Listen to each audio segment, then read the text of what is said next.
Greetings, one and all. I'm back with Josh, and we thought we'd do a nice winter show all about the work. And we just thought we'd talk about the work in general today.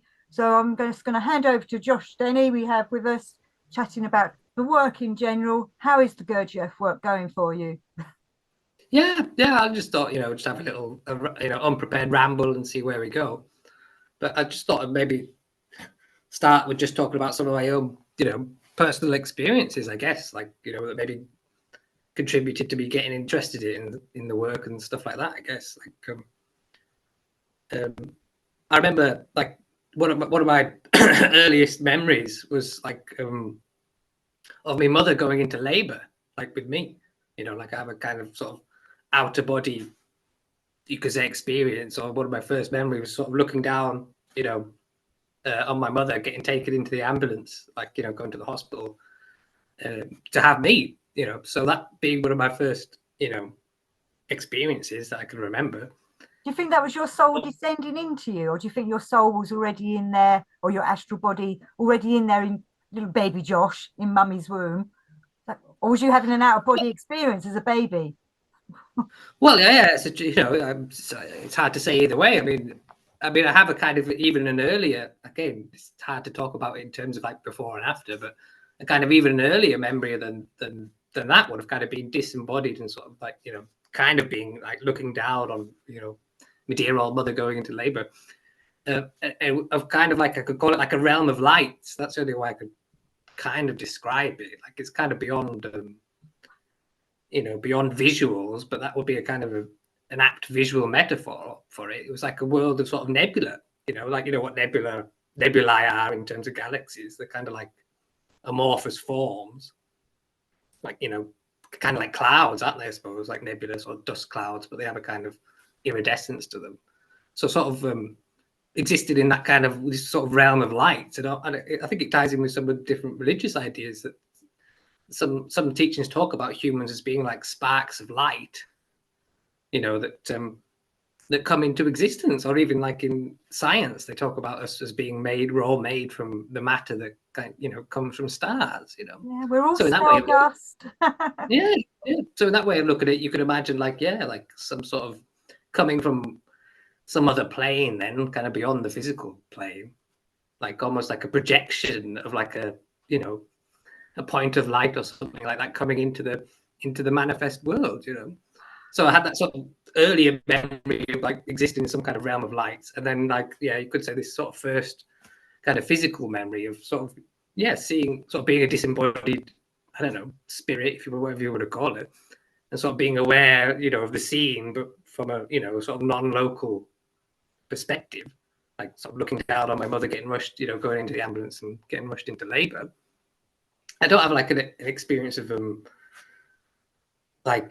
being born, like like a moment where like I sort of, I don't know, entered the physical body and like coming out of my mother. But I have experiences from pretty much like since the day she got back from the hospital. Like again, I can remember sort of being swaddled in some sort of like blanket and like being taken home by my mother.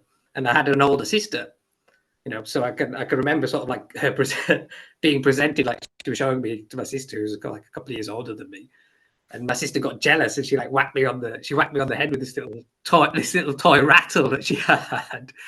So I'm just saying there's some like early, kind of experiences, I guess, that are kind of out of the ordinary, although a lot of other seekers often talk about similar kinds of experiences, So I'm saying that having those kind of early strange memories, I guess that probably did play into, you could say, becoming a seeker. And like, I don't remember ever talking about that experience, like when I was younger, like a child. Like obviously it's been there since I can as far back as I can remember, but it never seemed to be like something strange or weird, because I guess that was just my experience, as a young child, So perhaps maybe subconsciously something in me knew not to talk about that. Maybe that maybe there was some recognition that wasn't perhaps an ordinary occurrence for people, or also maybe it was just because like the child is kind of innocent, so there wasn't really any sense of any need to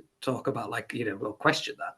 So I didn't really talk about that with my family. I know my parents till I was sort of in my late teens, like 18. You know, I remember sort of just sort of ask. I didn't directly tell them that, but I just sort of asked them some questions about it, like, oh, like what was the situation, what was happening when I was born, like what were you wearing, and I just sort of checked some of the details, and it did match with what I had experienced, So having those kind of strange experiences probably, pushed me in the direction of seeking and being interested in some of these ideas that are a bit out of the ordinary.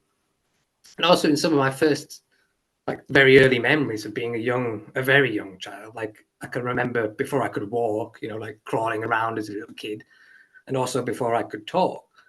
And I remember, again, the sort of experience being quite different, that there was kind of both a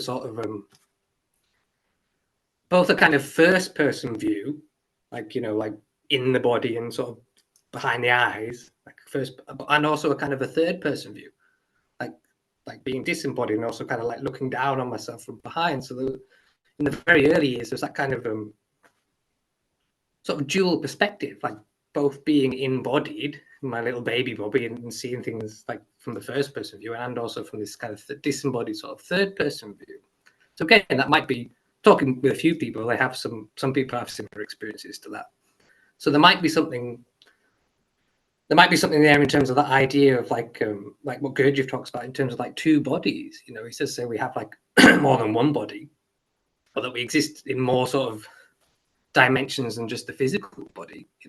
So maybe as a young, it might be common for other children, but they might not remember it. I don't know, but that might be sort of indicator that at a young age that's more present for us. Like, again, there's that idea that children are kind of more in touch with their essence, very young children, and they haven't really sort of come into the fully sort of embodied yet. Do you see what I mean? So again, you could look at that process of like a soul sort of becoming more embodied as the child kind of grows, up until a point where it feels like fully, as if it's fully embodied and like, situated in the body and just experiencing things from a sort of, first person view, and like, yeah, as a young child, I had like lucid dream experiences, like from a very young age. I can remember being, I think my first memory of a lucid dream experience being about maybe 5 or 6 years old, and it just seemed to happen spontaneously. I was just just dreaming, and then I suddenly kind of became aware that I was dreaming, and again, I didn't have any ideas about like lucid, never heard of anything like that, as a young 5 or 6 year old. So I was kind of a bit freaked out by it. I was like, well, what the hell? I know I'm dreaming, but then I didn't have that sort of understanding that I could create then. Like if as an adult, if I have a lucid dream now, then obviously there's the kind of awareness that you can kind of choose what you want to do. It's kind of like open play. If you want to go flying, then you could go flying, or if you want to change the dreamscape, you can change it whichever way you want, because there's that kind of awareness of being able to exercise intentionality. But at that young age, I didn't know that. I didn't sort of twig that I could create. So I got freaked out, thinking, well, hang on a minute, I know that sort of in the physical sense I'm in the bed asleep, but I'm also here in this dreamscape. But I freaked out in the sense that thinking, well, shit, I could be here forever. I don't know, like I don't know how long I could be, but it would be before I woke up. So I remember like trying to like shout to myself, like, wake up, like, trying to wake myself up. And it eventually did seem to work. So, woke up back up in the bed, So that's another, I suppose another perhaps out of the ordinary experience that maybe contribute to me being a bit of a seeker and interested in these ideas. And also as a young child, I do remember having experiences of what the people might talk about as like the subtle body, or kind of the subtle energy. Like, I remember it often happened a lot of times where I maybe like before I was going to sleep. So, be like kind of just lying in the bed, kind of relaxing, prior to going to sleep. And I could feel the sort of energy start to kick off, like in the body. Often used to start in the feet, and it would kind of like, work its way up the body. And it has a particular quality to it. It's kind of similar to physical sensation, like now if I sense my left foot, obviously sensation has a certain quality to it, a certain kind of energy. So it's similar to sensation, normal sensation in a way, but slightly different. It has its own taste to it. And when it kind of kicks off, it changes the kind of experience of your body. You know, the very physical, somatic sense of being embodied kind of changes. It's hard to describe it, but the body, you could say, becomes filled with a different quality of energy or a different quality of sensation. Like even the physical mass of the body is experienced quite differently. And that also used to sometimes bring about kind of out of body experiences, you know. Like I remember being quite young and having experiences of like coming out of the physical body and like just still being in the room, but being able to like, you know, see myself in the bed, or like, you know, like being able to move around a little bit, like in the house. And also then you could say having experiences of other realms, like, you know, going off, you could say, from the body. And you could look at link like lucid dream experiences and experience in other realms. So I'm just saying again, those experiences, dealing with them from quite a young age, obviously they made me know that let me know that there was more to reality, or more to me than just the physical, you know, the physical nature, you know. And I think when I got to about 7 years of age, around that sort of time, so obviously I was sort of, I guess, in primary school by then, you know, gone through nursery. I just remember noticing that something had changed, like, you know, looking back from the age of 7 to my, you know, previous life, I realized that my experience, something, I couldn't quite put my finger on what, but I did notice that something had changed in how I experienced the world. You know, I noticed that it wasn't really, I was no longer experiencing the world in the same way that I said that I had been prior to that, or as a young child, that something had changed in me. And there was a bit of an unease about that, like as if I'd lost something, you know, something had changed and not for the better, you know. And again, with like some of the more general ideas of psychology and also spirituality, that's you know, you could tie that idea with like us falling out of essence. You know, like in the Gurdjieff work, they say that we, as young kids, we're pretty much just 100% essence, like his word for essence. And it's not till about that sort of age, 7 or 8, that we actually sort of develop a concrete personality, or that we kind of come into the world of personality. We kind of, you know, we acquire a kind of a more concretized sense of identity, and like having an identity, a personal identity in what we take to be like the physical world, you know, the world of other physical people. And again, that's tied in with us learning. Like, you know, we go through the educational system and we, you know, we learn about the world and we develop our language and things like that. So I just noticed that, yeah, that something had changed. I couldn't quite put my finger on what. And that it was kind of dissatisfying. There was an unease about it. Like maybe I'd lost a certain amount. I mean, I was a pretty happy child, even, you know, still then at the age of 7, you know, pretty carefree and outgoing and had friends and things, you know, so I wasn't like isolated or particularly introverted or anything like that. But yeah, I do remember having this sense of lost something. So I think again that sense of having lost something probably factored into me like becoming a seeker, you know, like seeking after something. I couldn't, you know, couldn't put my finger on what it was, but I did feel that I'd lost something, and maybe some kind of innocence and freedom or sort of joy that went along with that. Now, and I was born to parents who were interested in like spirituality. You know, they had been involved in different traditions, but they had been specifically involved in the Gurdjieff work. You know, they participated in groups and things like that. I mean, they weren't actively involved in them at that time. Like they'd mainly been involved in the groups and stuff more actively before I was born. So at that time, they were just, you know, just living normal lives, doing their jobs and things like that. But they did have like books about spirituality around the house, you know. So it was sort of about, I guess, about the age of 11 or something like that. I became drawn, you know. I just like started looking at the kind of library. I mean, it wasn't really a library, but, you know, I started picking up some of the books.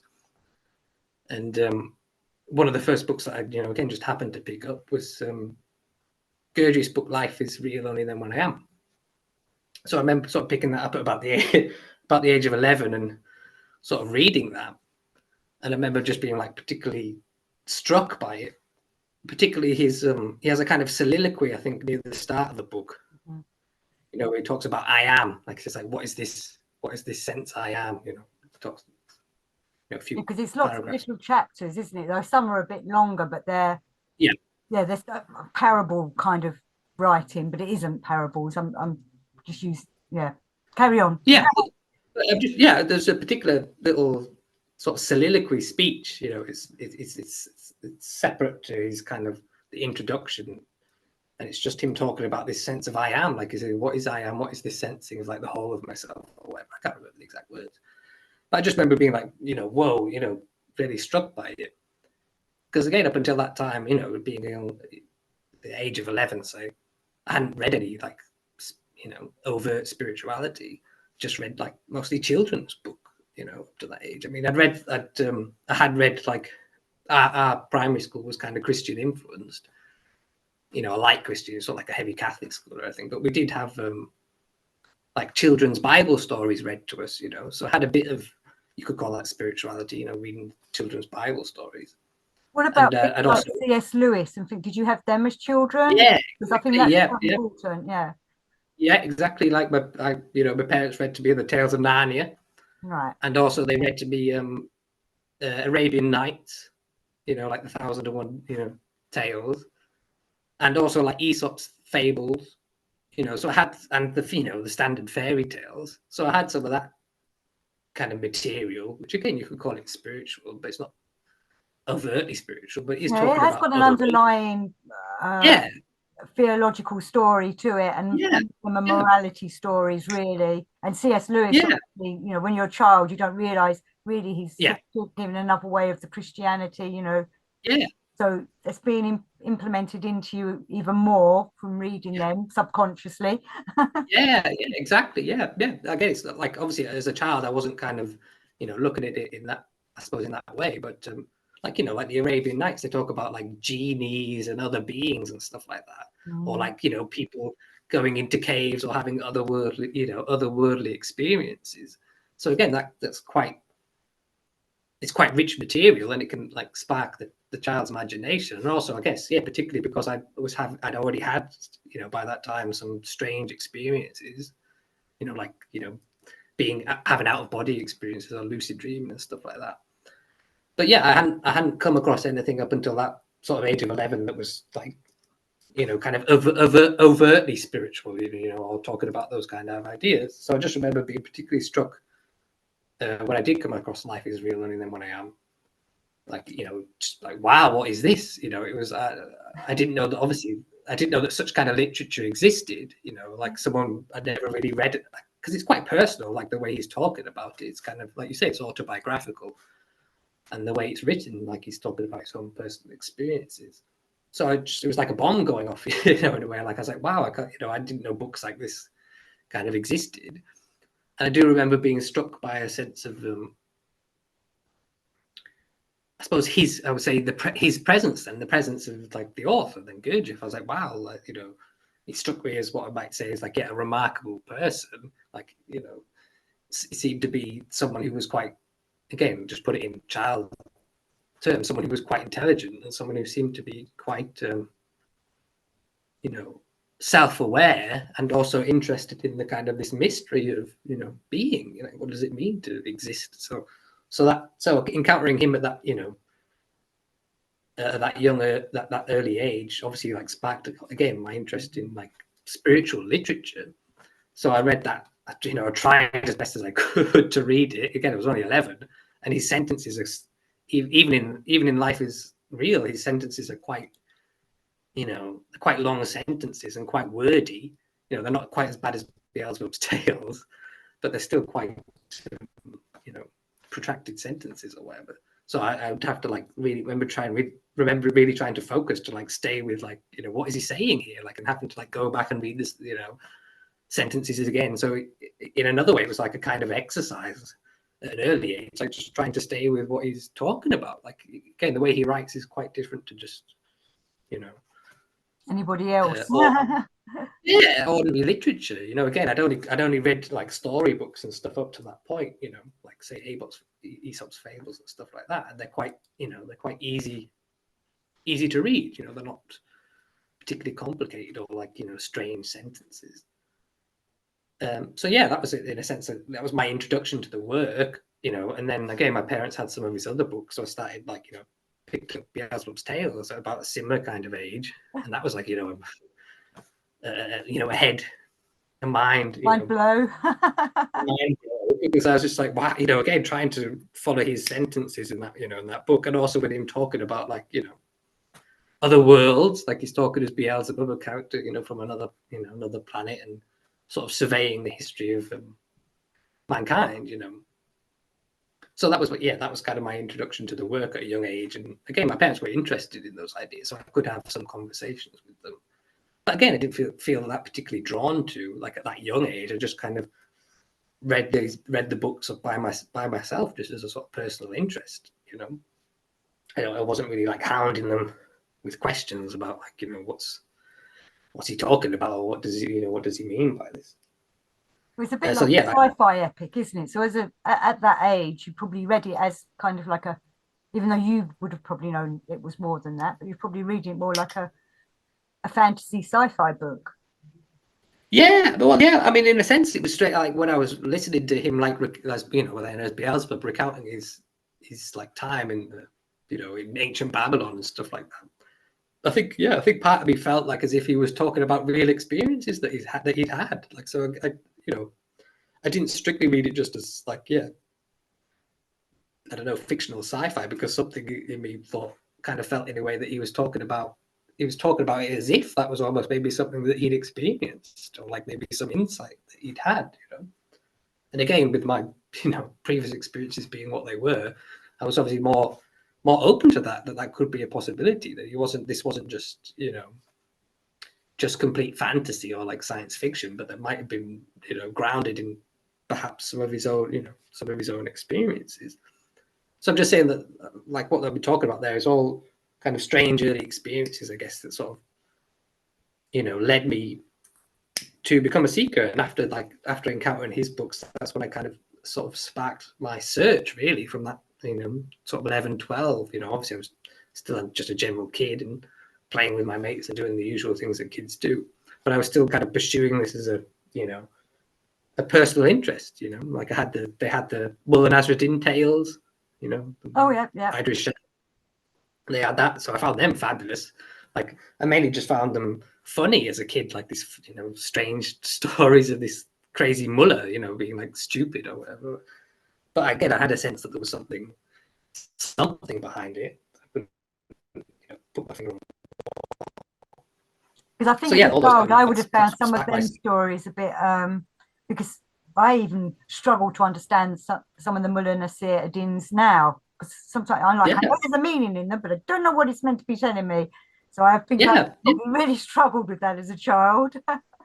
Yeah, I mean, I did. I guess because you know, there was no pressure then as a young kid. I was just reading them. There wasn't like a pressure, like, oh, I need to get the kind of esoteric meaning. I just sort of read them for like enjoyment's sake. You know, I wasn't like scratching my head. But obviously, yeah, I did have a sense that there was something, you know, something more to them. Like I could feel that they were talking about something that maybe wasn't what was on the page, you know, something more deeper to it. But like what you're saying, with that, reading that kind of material, and with like, you know, being exposed to fairy tales and stuff, I do think it, like you say, it can become a kind of subconscious influence. Like I do think you do receive, you know, influences and stimulus from that's subconscious, you know, that goes beyond you know, your ordinary mind. You don't necessarily have to understand it at all with, you know, normal mind, or have any idea of what they're speaking about, but something in you could say, your subconsciousness picks up on it,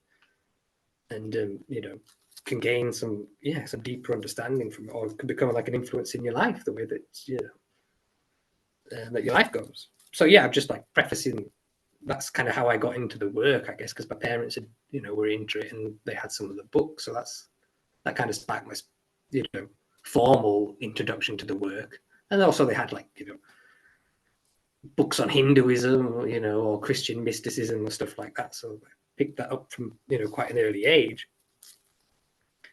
And it wasn't like till I was older that I kind of, you know, became interested in like formally in the Gurdjieff work and sought out other people or like groups and things to talk about it with.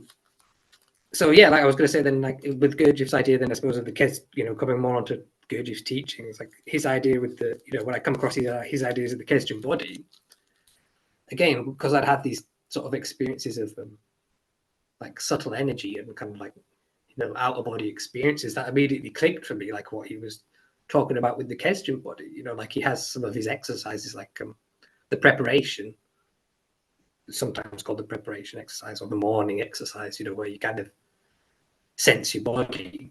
And he also says, like, try and imagine a kind of an atmosphere, sort of around you, penetrating your body, but also around your body.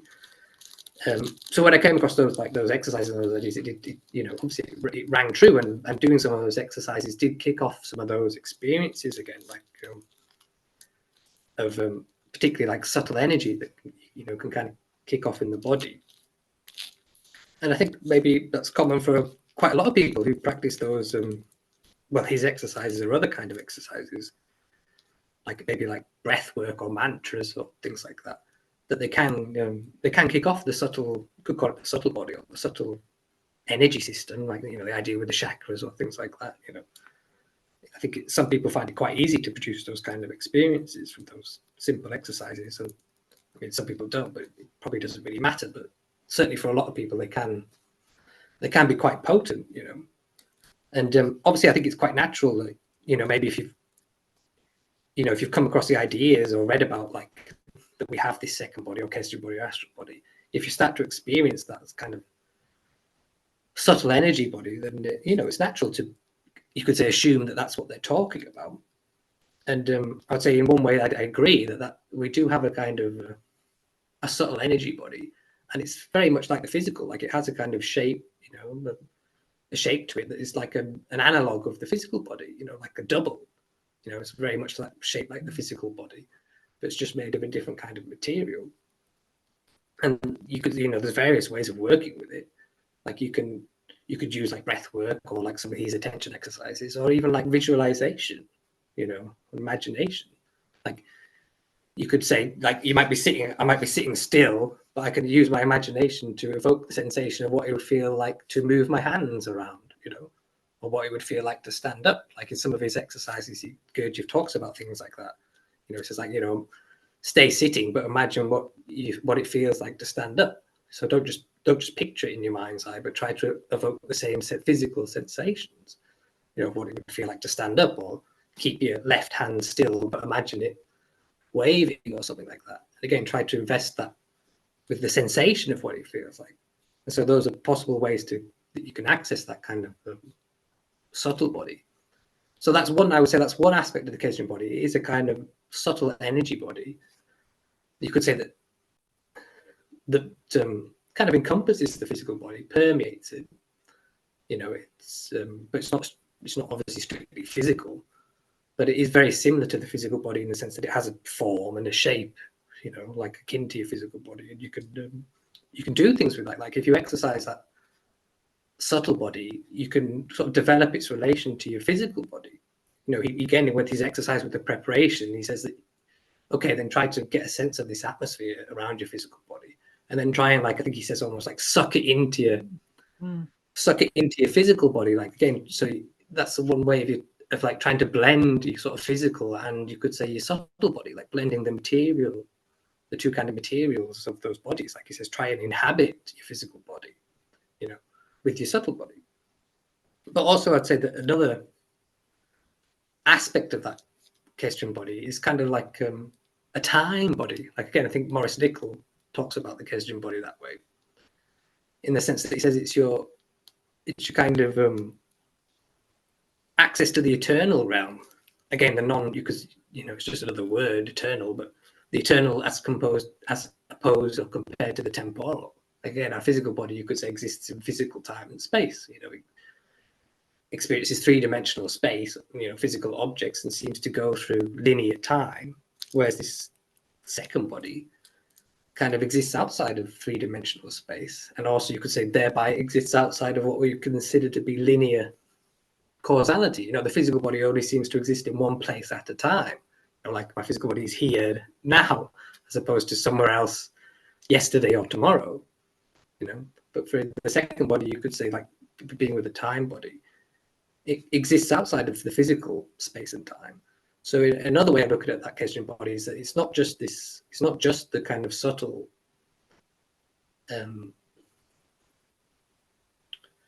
counterpart to the physical body, like a doppelganger. It's not just that. You could say that's one expression of the question body, or you could even say that's the question body's means of interface with the physical body. Like it interfaces with the physical body wherever the physical body is located in like physical space and time through this subtle body that is kind of a mirror image of it, but just made of a different kind of energy or matter. But the other side of the more, I'd say the more important side of the question body is that it's your realm of access to your means of access to the eternal realm, like the realm that exists outside of time and space. And in a sense, that Kesrian body encompasses your whole life. You know, like you could say your whole linear lifetime, like being born at a certain point and going through however many years of experience that you'll go through and till you die, your whole physical life is included or encompassed, you could say, in the Kesrian body. And that might be like likening it to this subconsciousness, you know, like again, some of the ideas of the subconsciousness say that it experiences everything, you know, like with hypnosis and stuff. You could say you can use hypnosis to get access to your subconsciousness, in which case you might be able to retrieve memories that you don't have conscious access to. You know, they say that the subconsciousness experiences everything and records everything in minute detail. You know, like your subconsciousness like knows what the color of the carpet was in your primary school or something like that, or you know what pictures were on the wall. So it kind of takes in everything, you know, with a clarity, and you know, it's much more expansive than what we can kind of retain in our conscious attention and conscious memory. So in another sense, the Kesrian body, yeah, it's your kind of eternal being. You know, it's the side of you that doesn't exist in time and space, and in which it's got access, you could say, to your whole life, like everything that's happened to you in your past, and also you might say everything that happened or will happen to you in your future. You know? Right, I just wanted to come back to you about what you've been saying, because I find it absolutely fascinating, and I've known other kids who've had kind of experiences like you have, and but they weren't necessarily in the Gurdjieff work, but they've gone on to other paths. And I wonder myself if the Kesjan body that you had from perhaps a previous life, perhaps you was an initiate in a previous life, you had it perhaps more developed, or you was like when you were saying we're in that other realm with our Kesjan body, you know, maybe you were strong enough to be able to bring that through with you. Then there's the other idea, which is actually a Rudolf Steiner idea, and he talks about how he says in the last 100 years, or the 100 years coming, he was talking about, which would be our past 100 years, there are going to be a lot of initiated already people coming through, and they might not particularly remember it, but they will be more awake than your average Joe. And I think a lot of that is happening with people, and maybe with you. You know, and so you've already gone through some kind of school of initiation in the Steiner world. He talks about the school of Michael, and that maybe we come from that school. And I wonder if Gurdjieff perhaps even tries to help those that have come to the Gurdjieff work, and perhaps help a little hand through when we're coming through.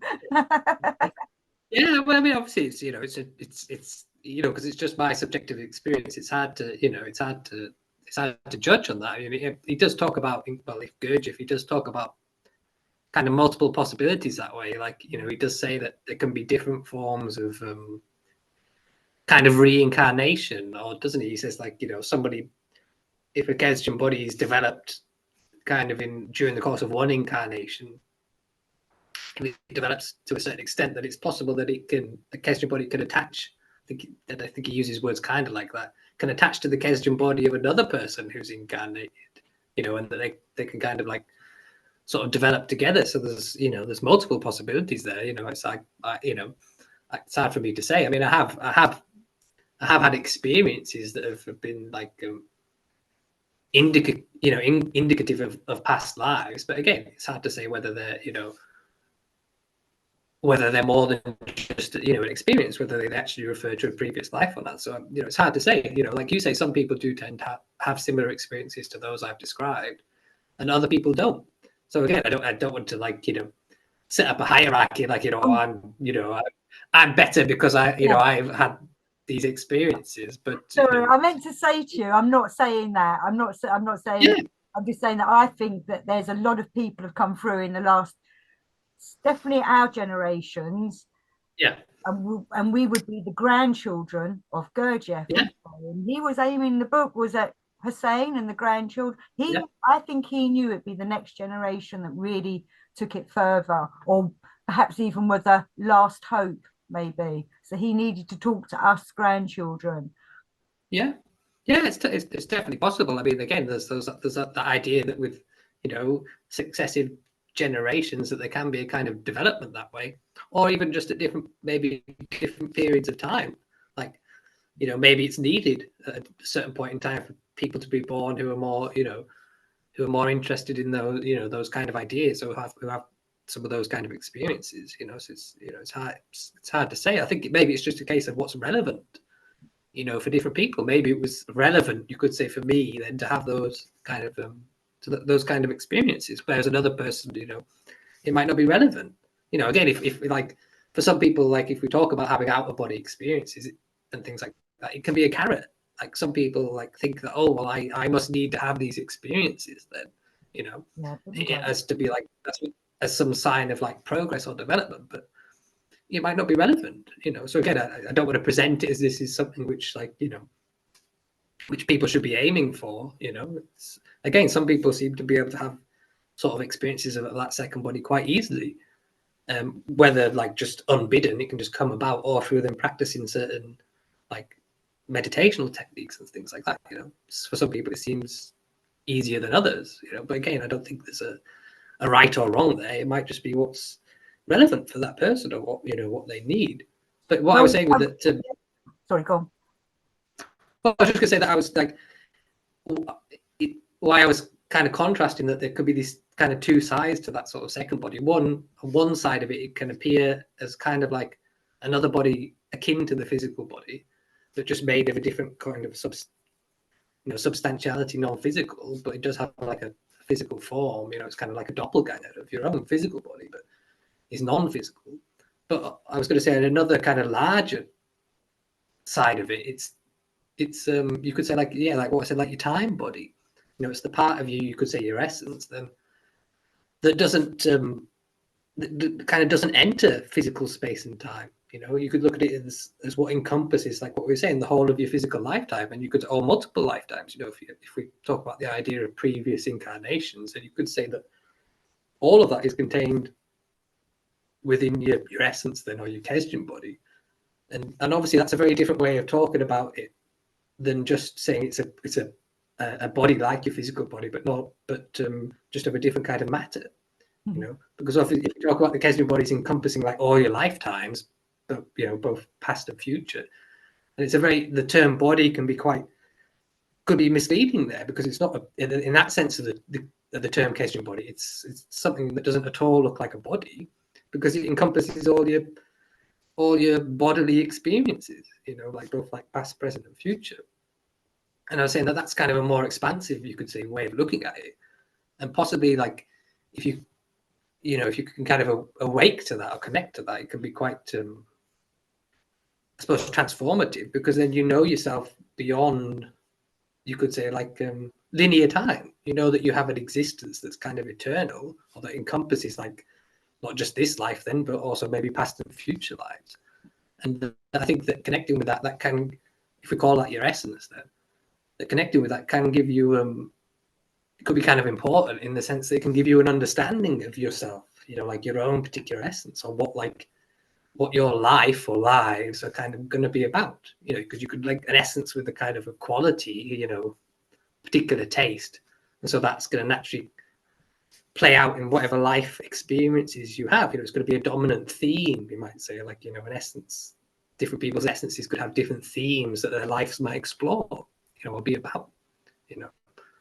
So again, like connecting to that side of you could be quite transformative, particularly if we're the kind of person who identifies ourselves with the physical, just our physical nature, and think that we just exist in linear time and causality and physical space. That can be quite radical, to know that you do exist beyond the physical nature, or beyond like even multiple births and multiple deaths. I But I was actually going to say had one of that the conversation with someone recently, actually, and they just could not think past the material world that we were sitting in.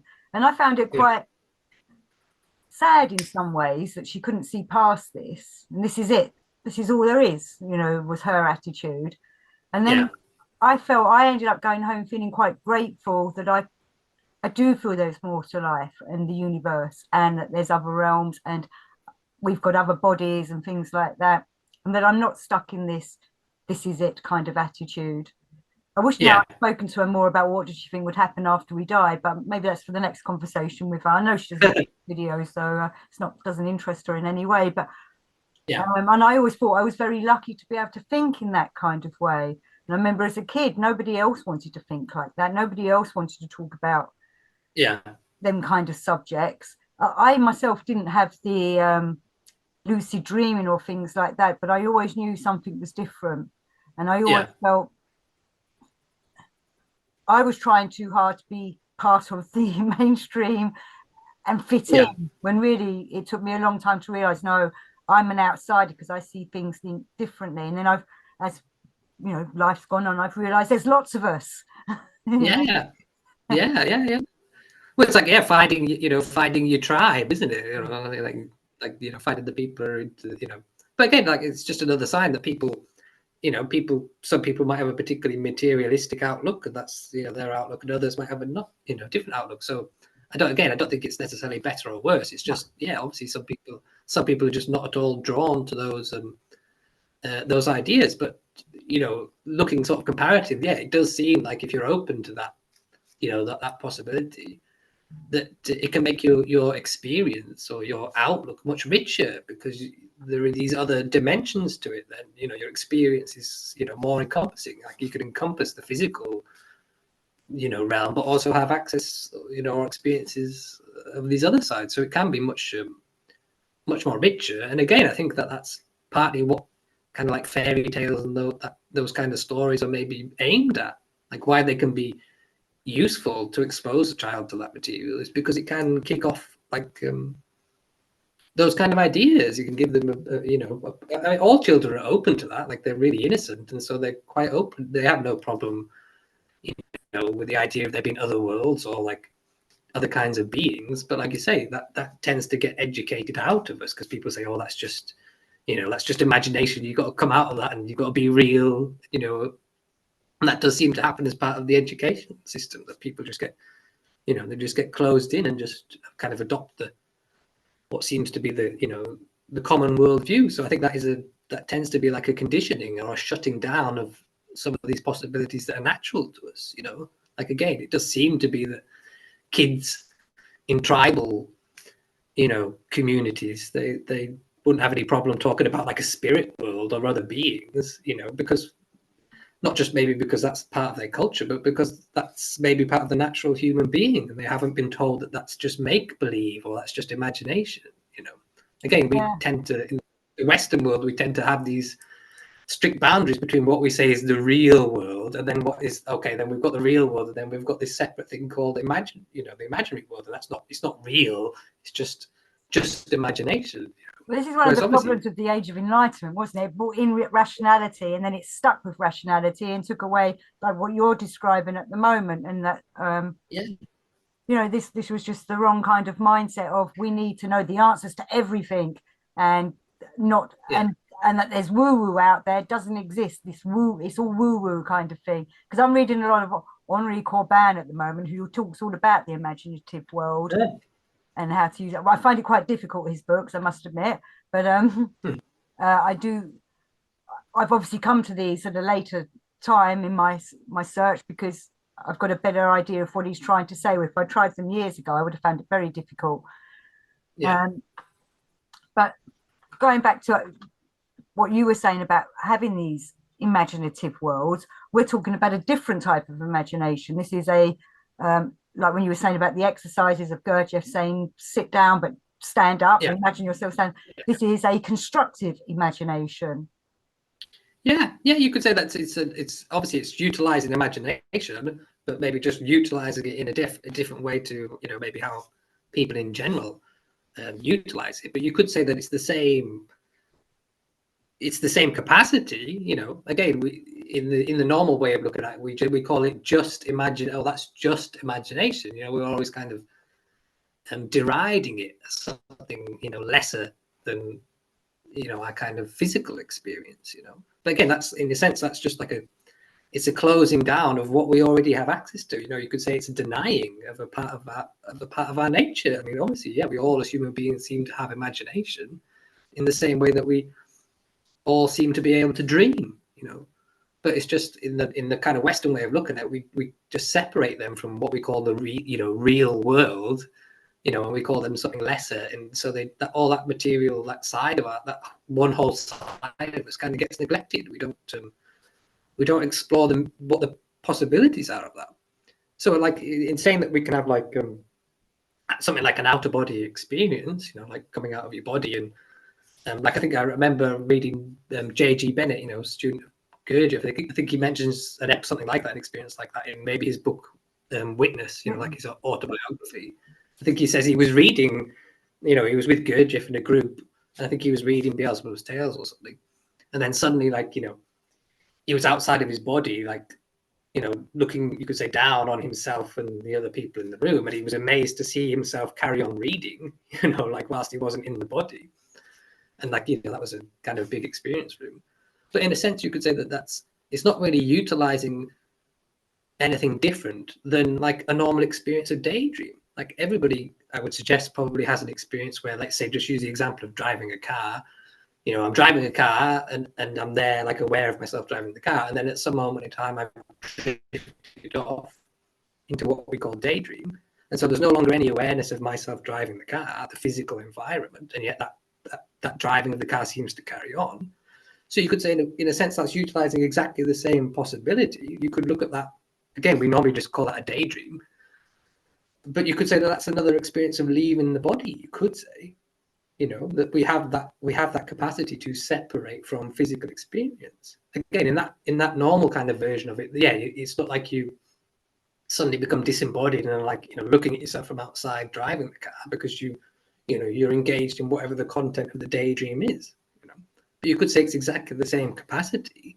Like it's a real capacity to separate from the physical nature.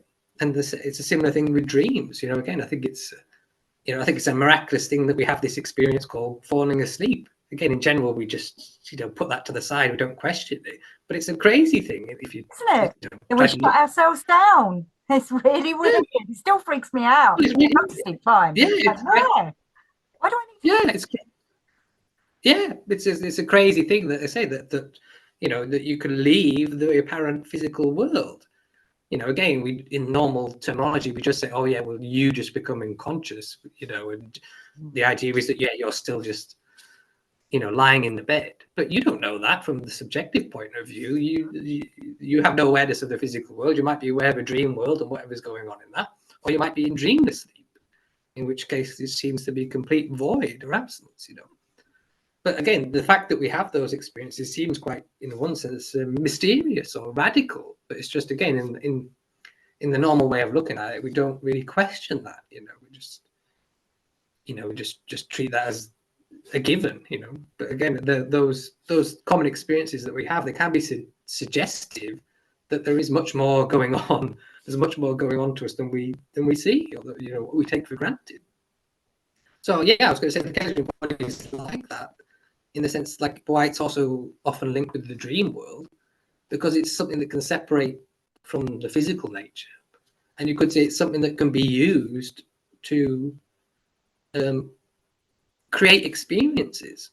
You know, like, again, in an experience of a dream, there's a whole dream world there. Again, we say that that's existing in your imagination.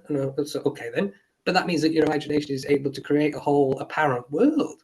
And something that, from the subjective point of view, whilst you're in it and walking about in it, seems real. you know. So again, that shows that there's nothing to say then that what that what we take as the physical world could be equally just a product of, you know, imagination. We may be, you know, creating it in the same way that we create dream experiences. So What's again, like you're actually saying, real? yeah.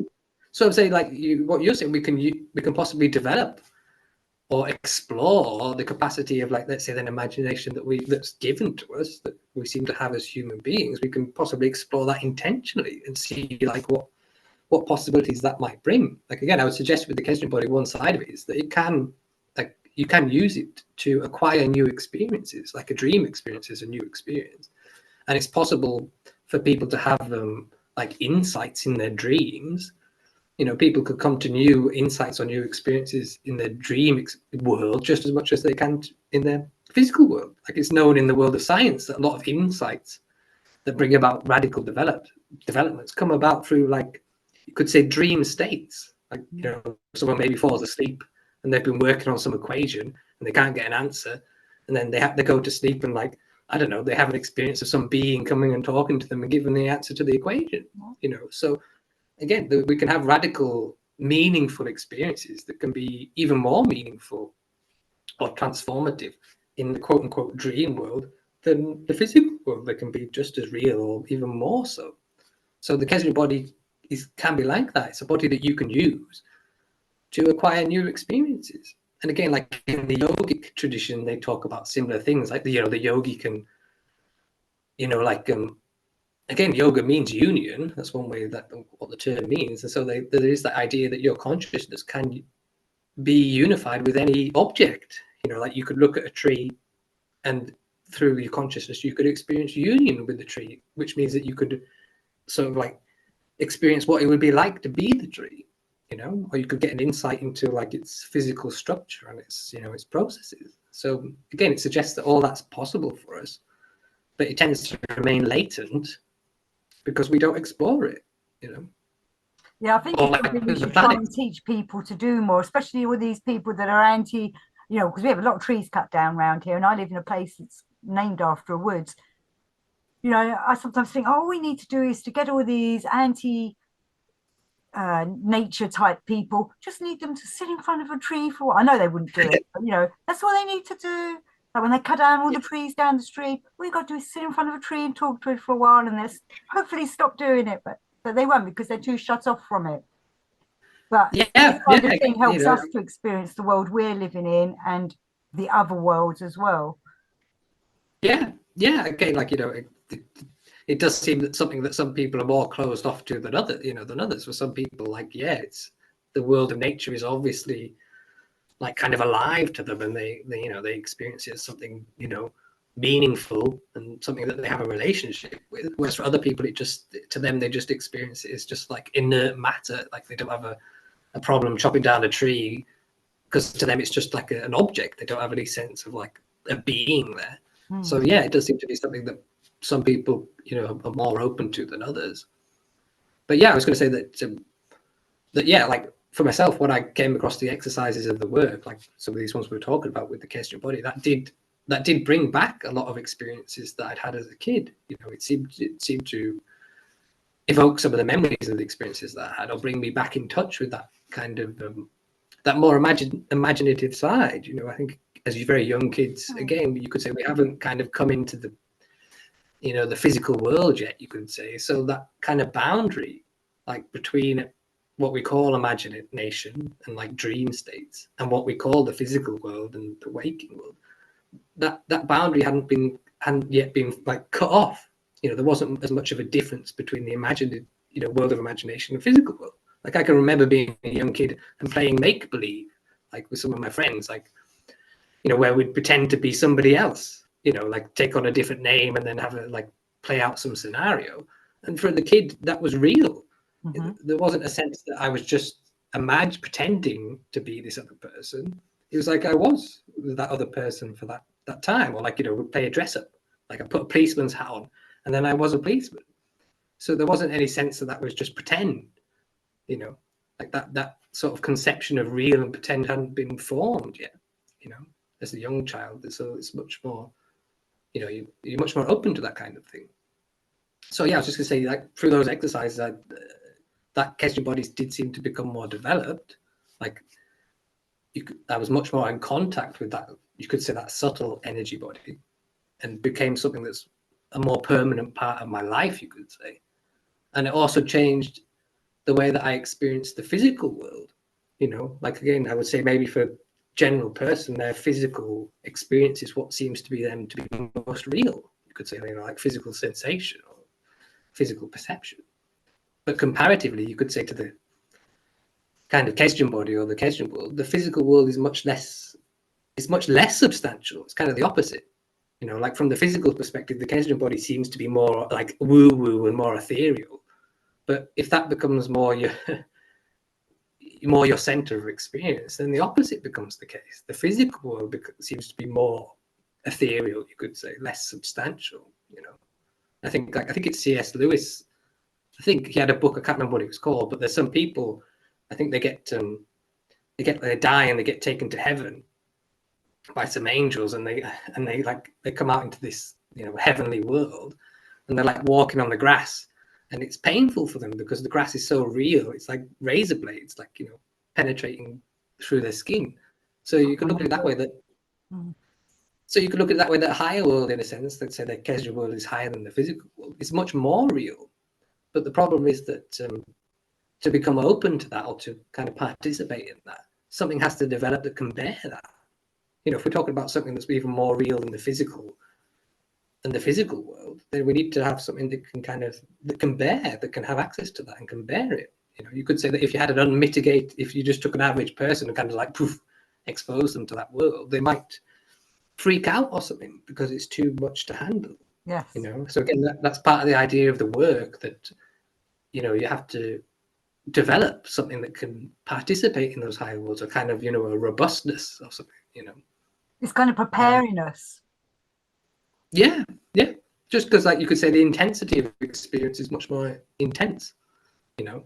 Like normally, if I just look at a flower or something, then yeah, it might be.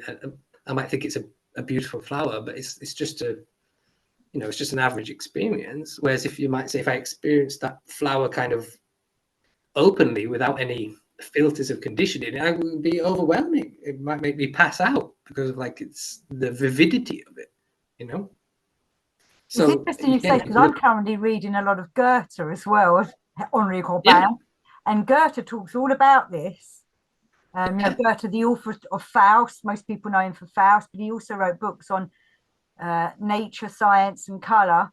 And I'm reading a book about his journeys and his travels and how he's experiencing exactly what you're saying. Yeah.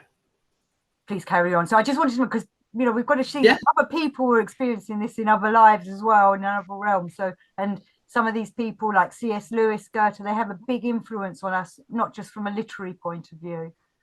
Yeah. Well, you could look at them like what he's talking about, Goethe, like as another mode of perception that can open up, and that people can, it can happen just like, again, unbidden, or it's something that people might be able to cultivate and develop, you know, a kind of a mode of perception into the Keshe world, you could say, or the world of essences, you know, which is like, you know, because it's the real world of life. You know, it's beyond the physical forms of life, the physical sort of materialized expression of life, but it's the actual essence of life itself. So in that sense, yeah, it's much more vivid than just the world of physical appearances, you know, which is again what most people seem to live in, and what they see, physical sensation and the senses, is what people seem to regard as what they call the real world, you know. Whereas again, you could say the subjective world, like the inner world of thoughts and feelings, is really much more real than just sensory perceptions. You know, again, it's what we experience as being much more intimate to us. Like the physical world is something that I, you know, tend to experience as something that's outside of myself, and so my thoughts and feelings, you know, seem to be something that are closer to me. You know, they're more personal. That's what we tend to call my world. You know, my thoughts and my feelings. You know, but again, it's something that people in general maybe don't tend to explore. Like I said, again, it's a common phrase. People say, you know, go in, you know, go into your inner world and explore it and embrace it. You know, if I just regard it as something that's lesser, you know, less real than the physical world, then I'm probably not going to, you know, I'm not going to explore it or give it any significance, you know, because again, like you say, in our modern world, all subjectivity is kind of cast aside as something that's irrelevant. You know, like say, it can't be weighed and measured by our normal kind of apparatuses. It can't be it can't be proved. I can't. There's no way I can prove what your experience is. You know, what you're thinking or what you're feeling. So that just gets rejected as, you know, irrelevant. You know, not worthy of study or attention. You know. Well, also, I think with this kind of thing, I've been trying to encourage people to do more of this kind of thing recently. But I've also noticed that a lot of people are going in too self-absorbed with themselves, and they're kind of a bit concerned about what they're going to come up facing their, you know, their dark shadows or whatever.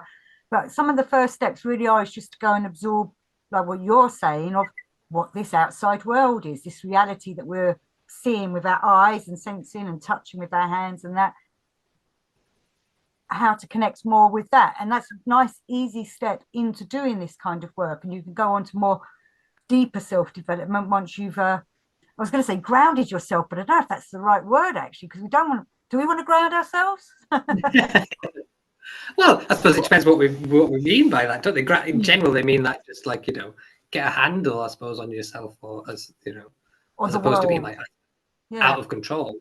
But yeah, I think it's just like the work that it's in the spirit of exploration or inquiry. You know, again, there is the idea that when we grow up, we just become automatic. So we just like get on a track and we just keep going on our established, you know, patterns, and we don't tend to really inquire or question, you know, like the basic things, like, you know, as I move my hand, I don't tend to question, well, how am I doing that? You know, how am I actually making these fingers move, you know, or Yeah, we with a just take it thought? for granted.